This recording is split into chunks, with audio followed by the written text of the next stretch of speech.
Norberto Cantú, que es del vecino país de Uruguay, de Coapi, y que él se va a referir a un método modificado, Simba-Roasis, por 18 años modificando la selección masal natural y utilizando el cuadro trampa.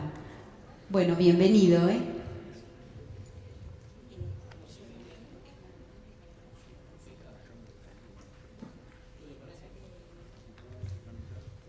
Buenas tardes a todos. Viendo un poco los invitados que hay para orar, a veces da un poquito de vergüenza porque yo soy apicultor, nada más. No tengo título, no tengo nada. Pero hace 30 años que andamos en producción orgánica, cuando todavía no sabíamos ni que lo que estábamos haciendo era producción orgánica. Cuando vino internet y esas cosas aprendimos que éramos productores orgánicos. O sea, nos descubrió internet. Es una historia interesante de contar por cómo se desarrolló y porque lo que pasaba hace 30 años sigue pasando. Y antes de eso traía y pedí permiso a la comisión científica para poder tratar un tema que en aquel tiempo todavía no se veía, ya hace unos 15 años atrás se empezó a ver y que ahora saltó. Empezó por Uruguay, va a seguir por todos lados. Ahí tenemos un productito que es el glifosato en la miel. Está apareciendo en todos lados. En Uruguay hace 48 horas acaban de rechazar absolutamente toda la miel de Europa, inclusive la miel de los apiarios orgánicos. Apiarios instalados en montes nativos, donde 50 kilómetros a la redonda no había absolutamente nada de plantación de nada. Virgen totalmente. Y tiene glifosato. Por estudios que pudimos hacer de muestreos de agua de ríos y agua de lluvia, el glifosato está en la lluvia.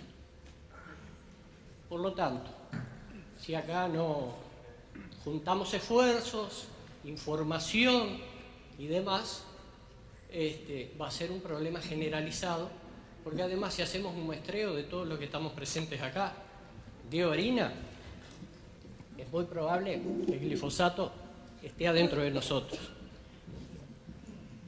Todo esto comenzó con un análisis que le hacen a los eurodiputados hace un año y pico, porque se está prohibiendo en Europa. Es una buena noticia, el glifosato va a caer en Europa. Le queda poco tiempo. La primera licencia fue de 10 años, la segunda de 5, ahora le queda 8 meses más. Y no pueden estirarla, capaz que la estiran un poquito más. Los políticos de Europa se resistían a eliminar el glifosato, la sociedad los presionó, los invitó o los desafió a hacerse un análisis de orina a todos los eurodiputados y dio que todos están contaminados, todos tienen glifosato, algunos hasta 17 veces más del límite mínimo que se puede empezar a pensar que puede producir alguna enfermedad, cáncer, por ejemplo. Entonces, de ahí en más empezaron a prohibir en Europa los desodorantes, el algodón, todo lo que tiene glifosato, y a analizar todas las muestras que van de América de alimentos. Tiraron cantidad de millones de litros de cerveza, los alemanes, que había sido hecha con cebada de México, porque después de haber sido producido, industrializado y todo, tenía glifosato la cerveza. Entonces, este es un tema que viene y va a caer allá, y lo que desde la Sociedad de Apicultores del Uruguay y la Asociación de Productores Orgánicos del Uruguay, les hacemos una invitación a todos los que quieran integrarlo, de formar una federación interamericana con este objetivo, donde puedan entrar personas individualmente, instituciones, asociaciones, cooperativas, por la lucha de que en América caiga el glifosato. Y ahí nos vamos a liberar de un gran problema. Argentina tenía 45.000 apicultores, le están quedando 20.000. No estoy hablando de orgánico, estoy hablando en general. Uruguay teníamos 5.500, nos están quedando la mitad. Ni que hablar de la gente que produce comida y demás. Se nos está cayendo todo. El glifosato es la herramienta para que caigan los productores, y también es la herramienta de que si el glifosato no está, va a poderse desarrollar producción orgánica, va a poderse desarrollar de nuevo la producción en el campo. Mientras esto esté, va a ser una limitante. Al final vamos a dar un mail para que puedan anotar todos los que estén interesados y difundir y plegarse esto. Y en aquel tiempo, que esto era una lucha, nosotros hace 30 años más o menos que estamos en esta tarea, uno de los problemas que aparecía, junto con los agrotóxicos, era el problemita de los químicos en la colmena, acaricidas de síntesis. Nosotros hicimos, igual que todo el mundo, en 1986 un curso de apicultura, donde aprendimos a poner todos los productos químicos, había que ponerlos, todo correctito, todo prolijo. Varroa igual no seguía pegando, no seguía lastimando. En 1989, yo estaba trabajando con mi hijo, que tenía 11 años en ese tiempo, en la colmena, poniendo los medicamentos, y me doy cuenta que no estoy poniendo medicamentos, estoy poniendo veneno. Y lo estoy poniendo en un alimento que lo voy a dar a consumir a mis hijos, a mi familia y al que lo compra. Y estando con la tirita en la mano, lo dejé al costado, me pregunta mi hijo, ¿qué hago? Digo, no pongo más esto. Cerré la colmena, nos fuimos a casa. Nosotros ya estábamos jugados totalmente a la apicultura. Nos habíamos trasladado de Montevideo al interior a desarrollarnos en apicultura. Lo converso con mi esposa y le digo, si no dejamos de poner veneno, yo dejo la apicultura. Vamos a encontrar una manera o dejamos esto. Ella me acompañó. Estábamos jugados. Y bueno, lo primero, que no había internet, no había información, no había manera de interconectarse con nadie, así que había que pensar un poco. Bueno, lo primero es buscar aquellas colmenas que estuvieran produciendo más. Después aprendimos que eso se llama selección de fenotipo. O sea, ciertas características te ayudan a elegir otras características. Entonces, cuando vos elegías las mejores productoras, también estabas eligiendo las que se desarrollaban mejor con el tema de Varroa. Una de las características tenía que ser esa, porque si no podían con Varroa, se venían abajo y la producción bajaba también. Así que estábamos eligiendo indirectamente las que mejor se manejaban con Varroa. Y de ahí, cuando aparecieron estas epidemias de loque europea, loque americana, cría yesificada, todo esto que fue apareciendo, a nosotros no nos tocaba. Porque las abejas que veníamos eligiendo, las mejores productoras, también eran las que venían siendo más resistentes.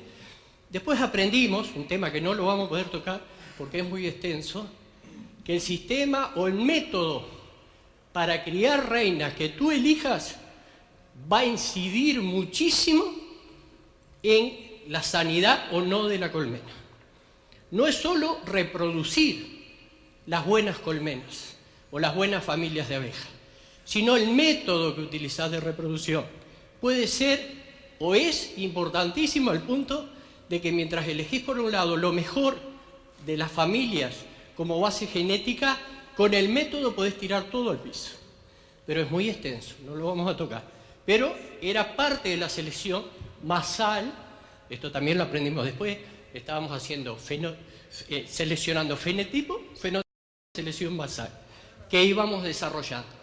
Y tuvimos una selección de familias de abejas muy resistentes y tolerantes a una cantidad de enfermedades y muy buenas productoras. Pero cada cierto tiempo Varroa nos pegaba. Varroa nos tenía ahí, ¿no? Hasta que en 1992 se hace, en Montevideo, Uruguay, este fue el primer libro, Manual de Apicultura, sacamos en el año 98, donde ya mencionábamos muchos de los problemitas que hoy están. Este hombre, el doctor Homero Toscano, gordito, muy bueno, muy sencillo de ropa, pasaba desapercibido. En ese congreso de 1992, donde hay 14 países invitados, técnicos, laboratorios, y se hace un simposio internacional con la idea de implementar obligatoriamente la cura preventiva contra varrosis. En varios países está instalado. En Europa, el que no cura y no tiene la factura de que compró el medicamento, se lo multa, inclusive se le pueden quemar las colmenas. ¿Mm? Estaba prácticamente todo de acuerdo, todos los técnicos iban en ese camino, los laboratorios habían expuesto, y este señorcito se planta y dice que no está de acuerdo. Porque él plantea que en algún momento el huésped y el parásito van a llegar a un equilibrio natural, que ha sido siempre así en la historia de la naturaleza. Porque ningún parásito aniquila totalmente a su huésped porque se aniquila a él. Pero que cuando hay una parasitosis nueva, hasta que se da ese equilibrio, pueden pasar muchos años, no se sabía. Pero que si se trata de eliminar al parásito de formas externas y violentas, lo más probable, sobre todo químicas, que el parásito aprenda a defenderse de los químicos y vaya creando resistencias. Una investigación de hace pocos meses comprobó que esto pasó. Varroa mutó genéticamente en 2 de sus elementos y hoy ni con un martillo la matan los químicos. Hoy fracasaron los laboratorios frente a Varroa. Y esto que decía este señor, en el año 1992, se comprueba. Lamentablemente no está en vida para poder comprobar que lo que él decía es así. Pero este señor, además, tenía la responsabilidad en Uruguay de llevar la dirección de los servicios apícolas del Ministerio de Ganadería, Agricultura y Pesca. Él era el que decía si se reglamentaba la cura obligatoria o no. Y este señor en sus convicciones no solo no la reglamentó, sino que si no había una infección superior al 10%, no permitía la cura. Era a la inversa. No era yo te felicito si vos curás. No. Yo te sanciono si vos tenés menos de un 10% y curás. Y este señor lo hizo en Uruguay. Entonces esto, ¿qué permitió? Permitió sobre todo que en Uruguay, los que no utilizábamos estos métodos obligatorios, pudiéramos ensayar otros métodos. Si no, no hubiéramos podido. Y bueno, ahí también en ese congreso la Bayer expone varios métodos, pasa un video, y en un momento pasaron uno de los métodos, que fue un flash, 4 segundos, 5. No pudimos ni verlo. Cuando terminó, nos aproximamos, era un alemán que presentaba sus productos por la Bayer, y le dijimos que si él no pudiera utilizar ese producto, ¿qué utilizaría si no podía utilizar esto? Y él en su mal español me dijo el cuadro trampa sanganero. Y yo le dije, pero no lo pasaron ahí en el video. Sí, lo pasamos. Ahí me di cuenta que fue lo que había durado 4 segundos. Era tan efectivo el método que no estaban dispuestos a difundirlo mucho. Con esa información volví al campo, volví a mi tierra. Y allí empezamos a ver de qué se trataba. Ya les digo, no había internet, había que ver cómo podíamos hacer esto, 1992. Y vimos y aprendimos que la varroa busca principalmente la cría de zángano para desarrollarse, para reproducirse. Busca.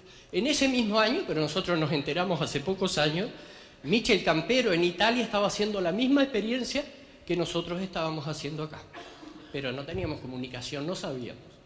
Entonces pensamos, si a la salida del invierno tenemos una infectación de varroa que no es muy amplia, porque en el invierno la falta de cría hace que no se pueda desarrollar mucha, pero además tenemos las varroas maduras, porque no ha habido mucho desarrollo en invierno, por lo tanto no hay varroa nueva. La varroa nueva, la más nueva, no busca el cuadro para reproducirse porque todavía le falta un periodo de madurez para reproducirse. Pero en cambio toda esta que sale del invierno está casi toda madura, pronta y desesperada para reproducirse. Si nosotros lográbamos ahí en la salida del invierno colocar un cuadro para cría sanganero, toda la varroa de ese periodo se nos iba a meter en ese cuadro. Después habría que sacar el cuadrito, nos íbamos con la varroa. Pero ¿cuál era el problema? En esa fecha por más que todos los libros dicen que si no usás cera estampada te llenan de zánganos la colmena, en esa fecha tú podés no usar cera estampada y no conseguís una celda de zángano, porque el zángano se va a producir cuando la colmena está pronta para desarrollarse en su empuje, pero no a la salida del invierno. Entonces teníamos problemas para conseguir el cuadro zanganero. Bueno, esto es uno de los aspectos que decía el doctor Homero Toscano, de que no hay que asustarse porque veas Varroa. Varroa vino para quedarse, hoy es parte de la familia de abejas, así que no es un bichito tan feo tampoco. Entonces, no se asuste, está bien. Esto lo de la selección de fenotipo, me lo dije todo de memoria, pero ya lo hablamos. Acá lo que íbamos a hacer con la Varroa, que no sabíamos qué hacer, y acá les vamos a enseñar a hacer pizza. No es la idea. No es la idea. No teníamos cómo hacerlo ese cuadrito zanganero. Hasta que nosotros ya estábamos trabajando con cooperativas y demás. Viene muy enojado un compañero de la cooperativa a explicar que estaba incrustando cera en los cuadros. La señora lo llamó a comer, fue para adentro. Cuando volvió el sol le dio en el paquete de cera y se le había derretido todo. El paquete de cera que tenía para incrustar, se le había pegado todito. ¡Pah! Y la iba a perder. Entonces estaba tibia todavía. Dice que las empezó a sacar y a separar de a una y no tuvo mejor idea que agarrar un palo de amasar y a enderezarla, porque estaba toda chueca la cera. La enderezó para aquí, la enderezó para allá, le quedó estirada de todos lados. Igual la incrustó en el cuadro, le sobraba de todos lados, recortó lo que sobraba, la metió, la llevó todas las colmenas. Aproveché toda la cera, dijo. Enojadísimo, era todo zángano. ¿Cómo? Digo? Sí, la cera que estiré me hicieron todo zángano. ¡Ah! Era lo que queríamos nosotros. Hicimos la prueba, empezamos a estirar cera de obrera, porque en aquel tiempo nadie te hacía un cuadro de cera de zángano. Hoy te lo hacen, pero en aquel tiempo no había. Igual hoy todavía es difícil, pero con este método no. Agarrás una hoja de cera de obrera, de estampado de obrera, lo estirás, lo deformás, te va a sobrar un poquito, lo incrustás igual y tenés el cuadro de zángano. Lo colocás a la salida del invierno, cuando la colmena quiere empujar para desarrollarse, y toda la Varroa que está madura en ese periodo, que más o menos andábamos, según los promedios, saliendo con un 8% de Varroa, te va todo ese cuadrito. Cuando está operculado lo retirás y acá en la mano tenés casi toda la Varroa de la colmena. Sencillo como eso. Y nada más que eso. Eliminaste este cuadro, eliminaste la Varroa. Después el Ministerio de Ganadería hizo los estudios, hizo los números, la medición antes y después de utilizar el cuadro. Y si teníamos un 8%, bajaba 86% la infestación. Quedábamos en 1,5% o menos. Y lo usábamos una sola vez al año. Se nos terminaron los problemas. Con la selección de fenotipo, con selección masal de las mejores colmenas, teníamos solucionado casi todos los problemas sanitarios. Y con el cuadrito trampa terminábamos de ayudar el único problema que no podíamos resolver, la Varroa. Esto lo usamos ya por 18 años, asesoramos cooperativas, algunas con 11.500 colmenas. Trabajamos 10 años en Brasil, donde la temperatura cambia la situación de Varroa, pero este sistema funciona. La verdad no le encontramos punto débil. La falta de información y de difusión para hacerlo. Nada más. Es muy sencillo, es económico y lo puede hacer cualquier productor. Eso era el aporte que nosotros queríamos darle. Esperemos que les sirva. Nosotros para esto venimos. Muchas gracias.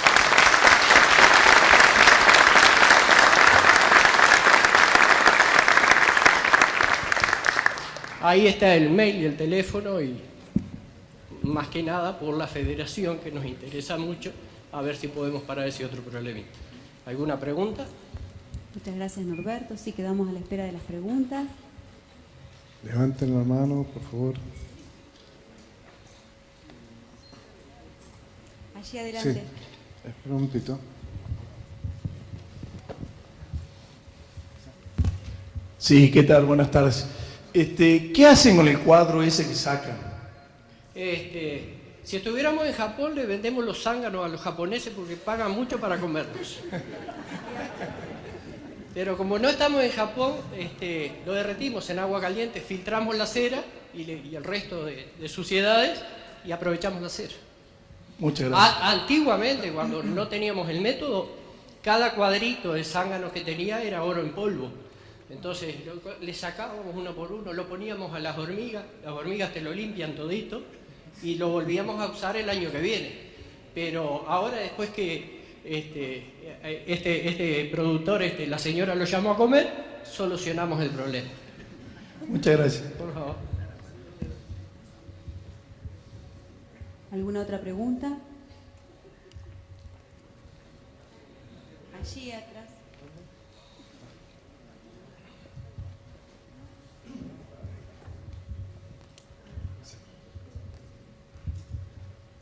Sí, sabía del método, lo conocía porque una de bandera, el señor Mailer, lo aplicaba aquí en Santiago del Estero y me comentaba que tenía que ser muy estricto en cuanto al control del periodo, o sea, de los días que hay que sacarlo del cuadro. Él me decía que lo quemaba en ese tiempo, sacaba el cuadro y andaban con un tacho con fuego y lo metían ahí, bueno.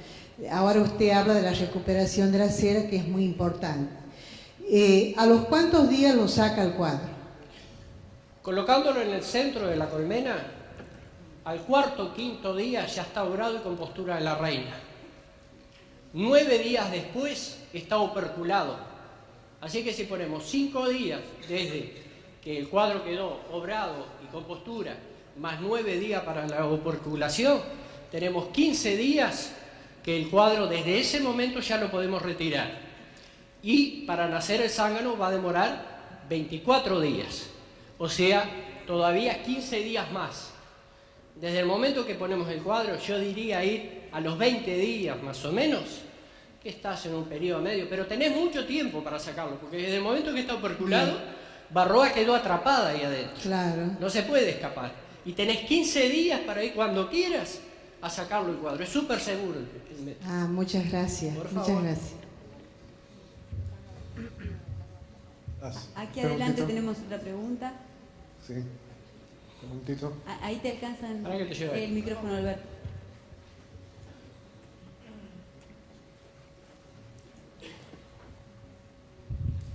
En el método que usaron, ¿en algún momento hicieron conteo de Barroa antes de quemar el cuadro?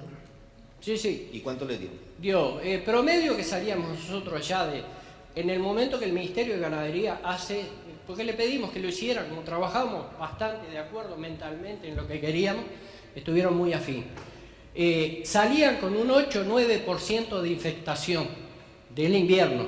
Al utilizar el cuadro quedaban en un 1-1,5%. 86% bajaba la infestación. Prácticamente no te quedaba.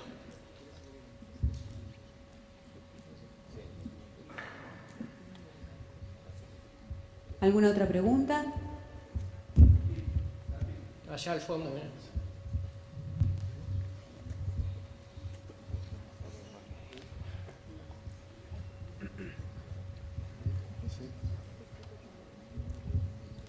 Gracias.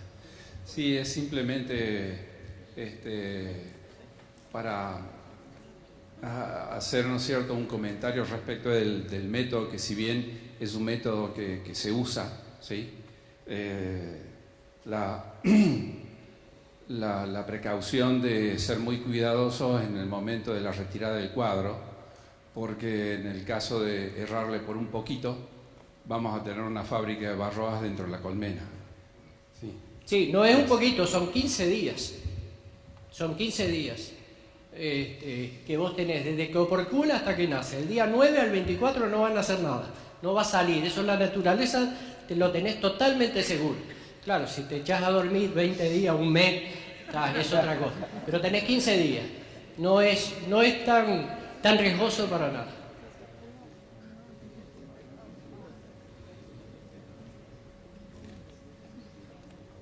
Bueno, Buenos, a ver, hay ¿Otro más? otra pregunta más. Sí, Aquí adelante. momentito. Sigamos.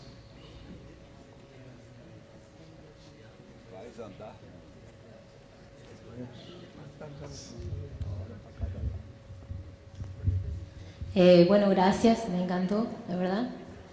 Yo soy bióloga, no apicultora, y me parece muy importante la observación de la naturaleza, ¿no? A veces las cosas están ahí y respetar la biología. Estamos trabajando con organismos vivos y que tienen su biología, sus ciclos, y me parece muy bueno abrirse a eso y a observar, ¿no? Qué es lo que nos están queriendo decir, y desde la biología, desde la naturaleza, y no alejarnos de la naturaleza, sino acercarnos y observar. Me parece que podemos encontrar un montón de respuestas y mucho más simples, más sanas para el ambiente y para la sustentabilidad de los sistemas. Así que eso me parece genial, digamos, poder abrirnos a eso cada vez más. Y no solamente en la apicultura se ve este alejamiento de la naturaleza, también en otros cultivos, en otros animales. tal cual. Se ve eso y nos estamos perdiendo un montón de cosas, estamos como perdiendo el foco, me parece. Claro. Ya que estás en el tema de biología, examiná bien los métodos de cría de reina, Sí, te vas a llevar un montón de sorpresas de cómo nos hemos alejado. sí, de una. Muchísimas gracias por la oportunidad. Gracias a ustedes, gracias a ustedes. A ver, allí hay otra pregunta más. Sí, una preguntita más. ¿En qué época más o menos conviene poner el cuadro trampa? Porque, o sea, si no, tiene que ser en un momento donde haya un poco de entrada de néctar para que puedan obrar y poner zánganos. Exacto. El método, cuando tenemos la posibilidad de hacerlo en el periodo correcto, es cuando empieza a querer crecer la colmena, porque ahí todavía no tenemos gran desarrollo de cría y por lo tanto no hay gran desarrollo de barroa. Hay gente que lo ha tomado el método, lo ha aprendido cuando estaba ya en plena temporada y en pleno desarrollo. Bueno, ahí lo pones una vez y a los 30 días, porque te va a quedar mucha barroa joven que venían naciendo de los otros cuadros y que todavía no estaba en edad para introducirse en este cuadro, que cuando sacas el cuadro recién está madurando. Pero 15 días después ya maduró y ya está pronta para meterse. La que te quedó, lo volvés a poner a los 30 días, cuando no pudiste ponerlo de entrada, en el periodo apropiado, y lográs el mismo efecto.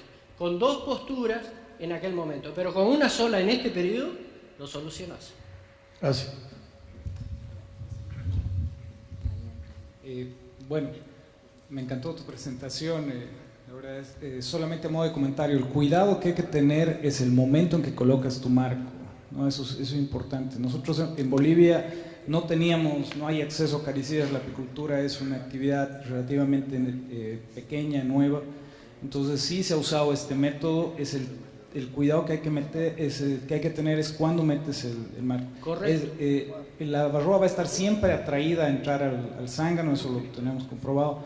Elba está haciendo un muy buen trabajo ahora recogiendo datos y todo eso, niveles de infestación, porque en algún momento también la barroa va a encontrar, es decir, si vas jalando, generas una presión de selección en la barroa, entonces va a aparecer una barroa que va a quererse reproducir más en obrera, digamos, en algún momento, tema de biología. Entonces, son cositas. Fue la duda que tuvimos, inclusive nos la planteó el doctor Homero Toscano cuando hicimos. Dice, vamos a ver qué pasa de aquí a 10 años. Llevamos 18 años con el método, de varias cooperativas.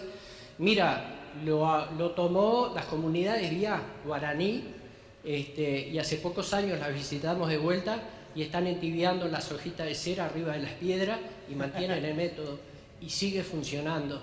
O sea, no hemos encontrado que barroa haya modificado su preferencia por la cría de zángano. Sigue. Yo pienso que se trata de que es un manejo manual, que no permite muchas opciones. A ver, es solo una parte de lo que estás haciendo, porque haces trabajo de selección también por el otro lado, entonces ahí volvemos al punto de la anterior presentación, que es el manejo integrado, ¿no? Exacto, totalmente de acuerdo. Aquí adelante, un comentario. ¿Por dónde? Sí, por favor. No, yo, en relación a alguna de las preguntas que te habían hecho de qué hacer con los cuadros, en realidad hay inclusive publicaciones en Alemania hace unos 15, 20 años en relación a este método, y con pocas colmenas lo que hacen es tratamiento térmico de esos cuadros, porque en realidad se está comprobado que la sensibilidad de la barroa al calor es menor que el de la abeja, del zángano en este caso, entonces se puede recuperar y en ese caso no perdés los zánganos. Correcto, sí, perfecto. Tomás. Si siguen preguntando nos van a correr a todos. En realidad nos estamos tomando una licencia de tiempo. Buenas tardes. En mi lugar, en mi zona Paraguay, nosotros tenemos, el colmenar está en una estancia que tiene 500 hectáreas de reforestación de eucalipto, donde los eucaliptos más adultos son los que están floreciendo. Ahora se cortaron esos eucaliptos para aprovechar la madera, y el año pasado tuve el inconveniente de que coloqué toda la cera estampada, todo perfecto, y no funcionó, no cargó la miel. Y estuve pensando mucho tiempo, y ahora gracias a lo del glifosato, y no tanto por el glifosato, sino que por los pesticidas que se utilizan y quedan en el ambiente, algunos se disuelven, otros ya quedan ya contaminando. Ahora lo único que me resta, creo yo, es llevar al Chaco, que ahí no se está haciendo por lo menos. Eso quería aportar. Sí. En general, los apicultores que se van desapareciendo, antes de desaparecer, buscan todas las medidas de buscar, me corro de zona, pero en esas zonas que se corren, a los pocos años, también llega la contaminación, también llega la soja, llega el glifosato. O sea, esto hay que pararlo. Bueno, muchas gracias, Norberto. Muchas gracias a ustedes. Gracias.